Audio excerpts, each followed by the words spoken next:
Saúdo a todos na graça e na paz, nosso Senhor e Salvador, Jesus Cristo.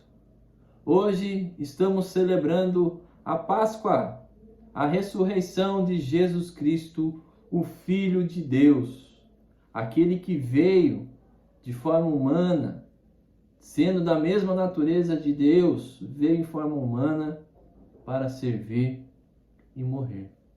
Mas ao terceiro dia ressuscitou. E para isso, convido a você a abrir junto comigo no livro de Marcos, capítulo de número 16. Iremos ler do versículo 9 até o versículo de número 14. Marcos, capítulo 16, do versículo de número 9 até o versículo 14. Havendo ele ressuscitado de manhã, cedo no primeiro dia da semana, apareceu primeiro a Maria Madalena, da qual expelira 7 demônios. E partindo ela, foi anunciá-lo àqueles que, tendo sido companheiros de Jesus, se achavam tristes e choravam. Estes, ouvindo que ele vivia e que fora visto por ela, não acreditaram. Depois disto, manifestou-se em outra forma a 2 deles que estavam de caminho para o campo. E indo eles o anunciaram aos demais, mas também a estes 2 eles não deram crédito. Finalmente, apareceu Jesus aos 11, quando estavam à mesa, e censurou-lhes a incredulidade e dureza de coração, porque não deram crédito aos que tinham visto já ressuscitado. Gostaria de orar junto com você. Coloque os seus pensamentos diante de Deus a partir de agora. Pai de amor, Pai de misericórdia, como é bom estarmos aqui ouvindo a sua palavra. Fala conosco, fala através do seu Santo Espírito, fala sobre o seu Filho amado Jesus Cristo, que esteve em nosso lugar, morrendo na cruz, pendurando-se no madeiro, mas trazendo vida através de ti para todos nós. Fala conosco, acende a chama no nosso coração, no nome santo e precioso de Jesus. Amém. Páscoa, festa celebrada por cristãos, mas tendo a sua origem entre os judeus, mais precisamente entre os hebreus. A Páscoa foi comemorada na última praga dada por Deus através de Moisés. Moisés foi o libertador do povo de Israel.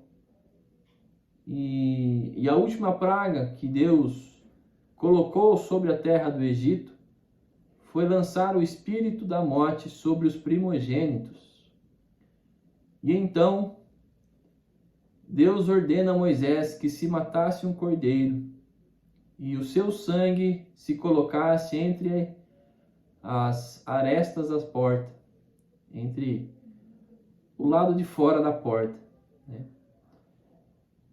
E então o cordeiro seria assado, cozido, na verdade assado, né? Seria assado, e então as pessoas entre os hebreus se reuniriam de casa em casa, de família em família, para celebrar a primeira Páscoa, simbolizando que quando o espírito da morte passar entre as portas com marcas de sangue, eles não adentrariam aquelas casas matando o primogênito. Mas as pessoas, os egípcios, que não acreditavam naquilo, que não fizeram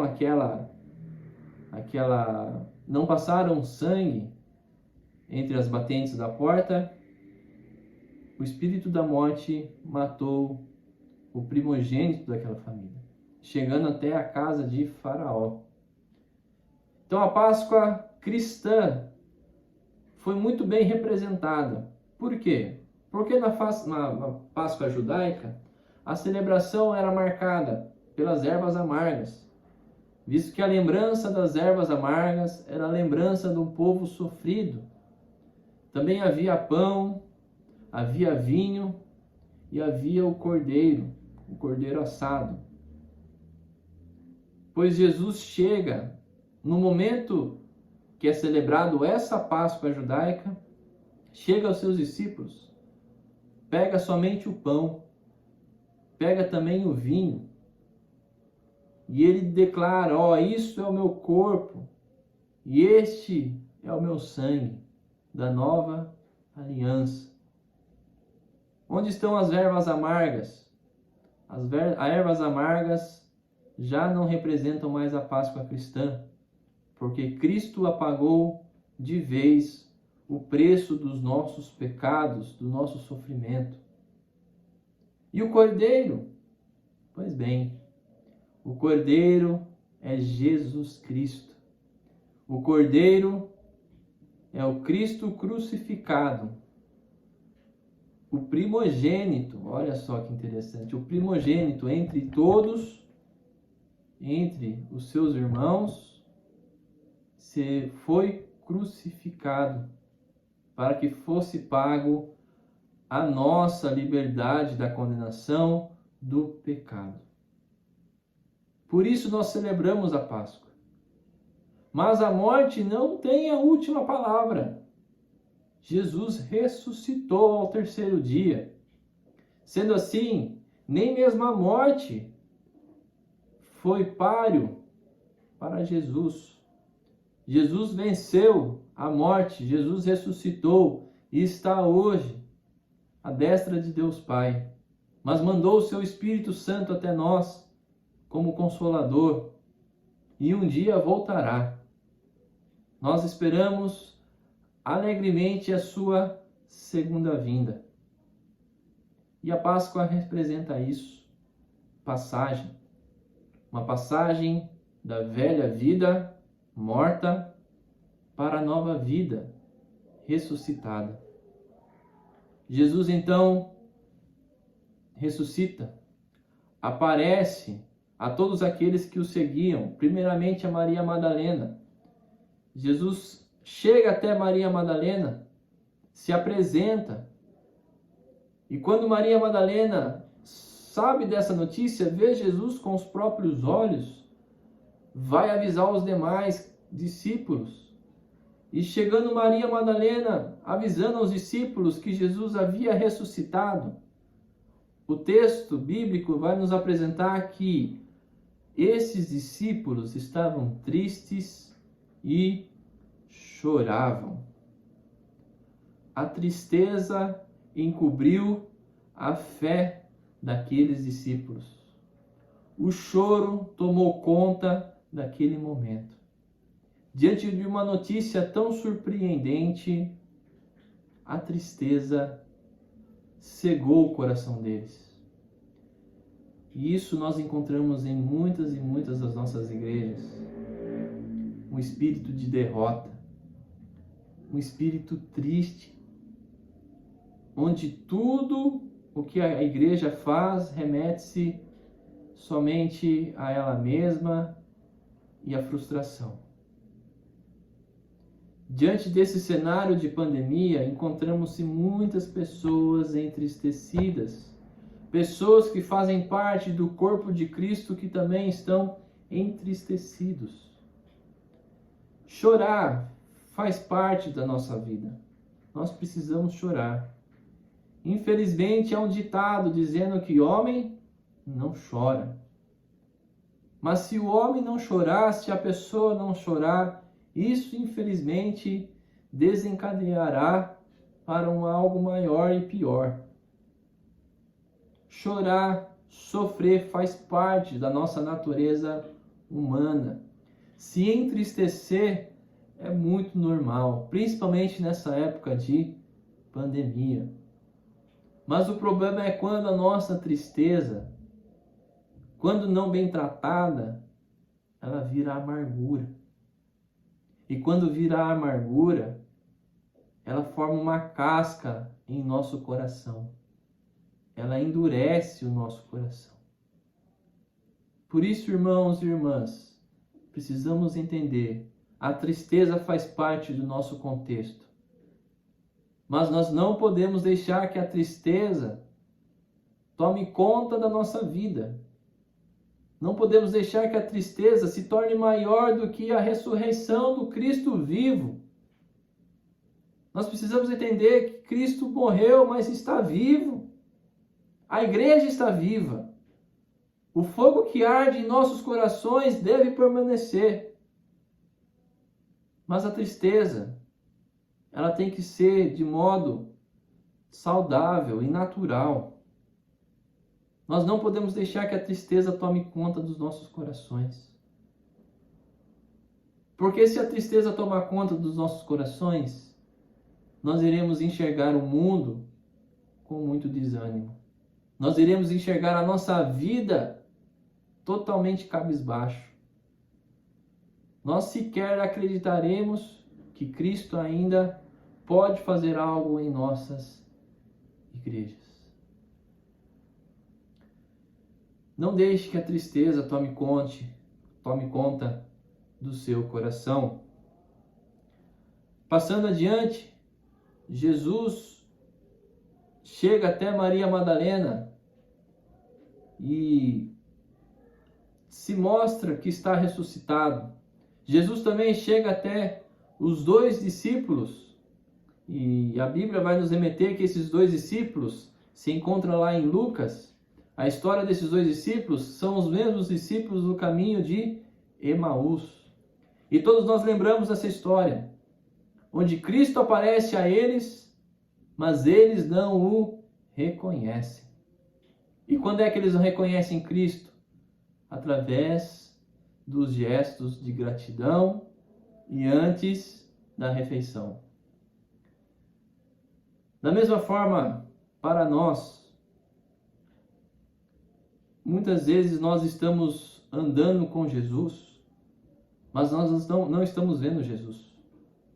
Nós estamos trabalhando para Jesus. Nós estamos fazendo todos os nossos esforços em prol do reino de Deus, em prol dos ministérios da igreja, trabalhando para Deus, dando suor danado por aquilo que nós fazemos para Deus.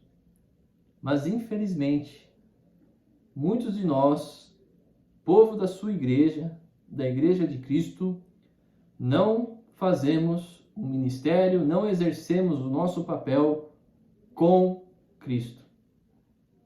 Trabalhar para Cristo é uma coisa. Trabalhar com Cristo é totalmente diferente. Porque trabalhar com Cristo, nós estamos entendendo que Ele está lado a lado.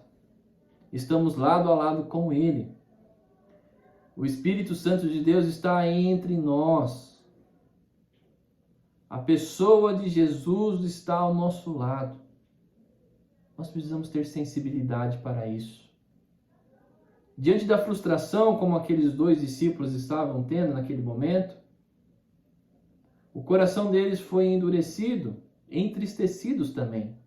Eles não estavam vendo Cristo e o Cristo estava ao lado dele.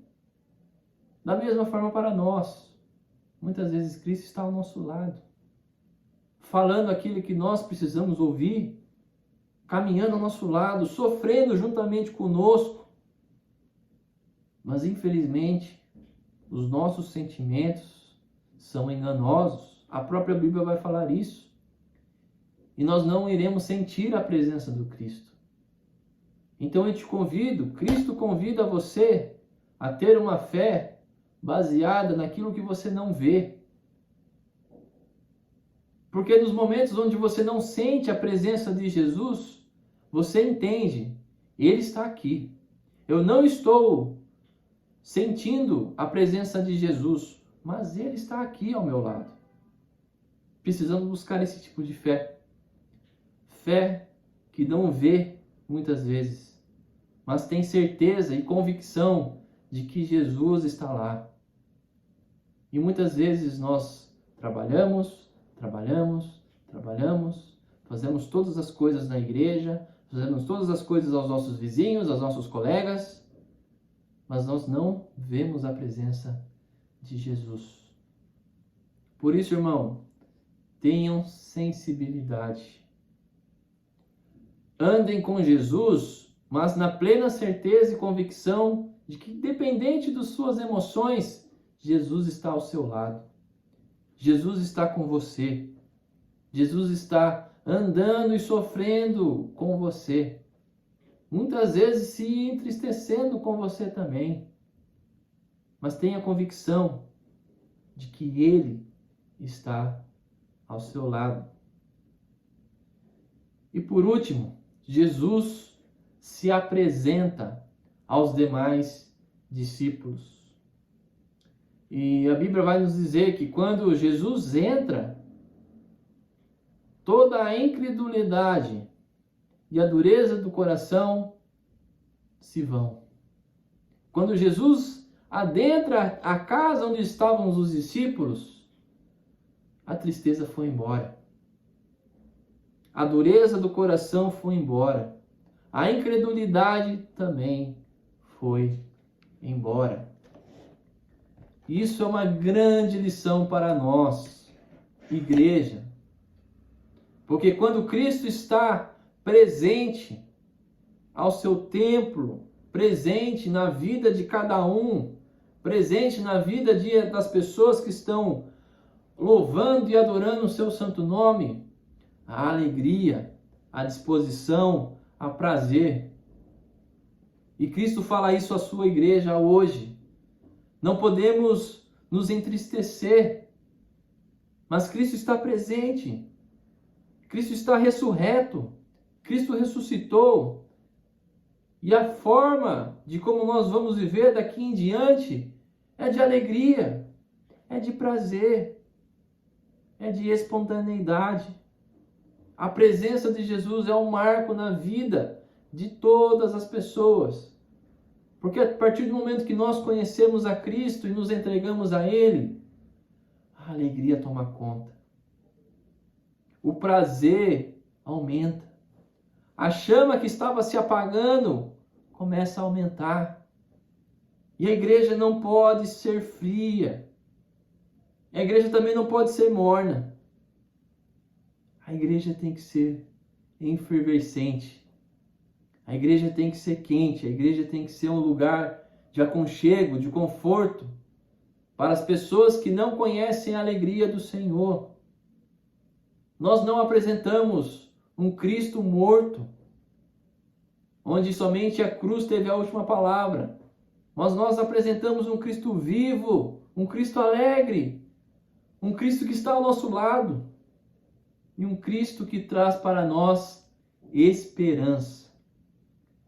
Nesse momento de pandemia, não podemos perder a esperança, porque o Cristo ressurreto está ao nosso coração. O Cristo ressurreto ainda chama a sua igreja para trabalhar, para estar adiante da obra do reino de Deus. Cristo te chama, irmão. Cristo te chama, irmã.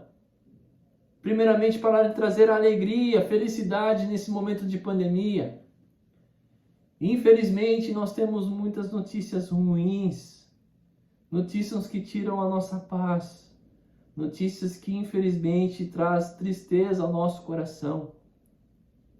Mas a mensagem da Páscoa é essa: um Cristo ressurreto, um Cristo que traz alegria ao seu povo, um Cristo que traz perdão, misericórdia e, acima de tudo, salvação a todos aqueles que se entregam ao seu santo nome.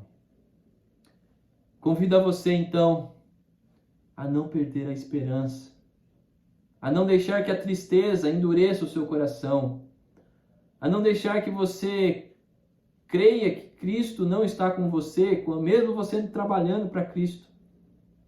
Convido você a se encher de alegria perante o Senhor, pois a sua vida, a sua vinda ao nosso coração traz alegria e esperança. Baixe sua cabeça, vamos orar novamente. Santo Espírito de Deus, Pai onipotente, Jesus Cristo, como foi bom, como é bom partilharmos do seu amor, da sua misericórdia uns com os outros. Senhor, acende a chama, Pai, em nosso coração, que a sua ressurreição seja um marco no nosso coração, que a sua ressurreição seja um exemplo para todos nós, que a sua ressurreição traga esperança ao nosso coração, esperança em meio à pandemia, esperança às famílias enlutadas, esperança às famílias que sofrem. Senhor, aquece o nosso coração nesse momento, Pai. Não nos deixe ser pessoas mornas, mas que o Senhor ressuscite os nossos propósitos, que possamos viver de uma maneira digna perante o Senhor, motivado pelo seu Santo Espírito e, acima de tudo, Pai, gratos pela salvação em Teu nome. Senhor, abençoe a nossa igreja, abençoe as pessoas que estão sofrendo, ó Pai. Abençoe as pessoas, ó Pai, que estão perdendo a esperança. Que possamos encontrar a nossa esperança em Ti. E que o Senhor, Pai, o Jesus ressurreto, adentre em nossos lares e aqueça o nosso coração. Nome santo e precioso de Jesus. Amém.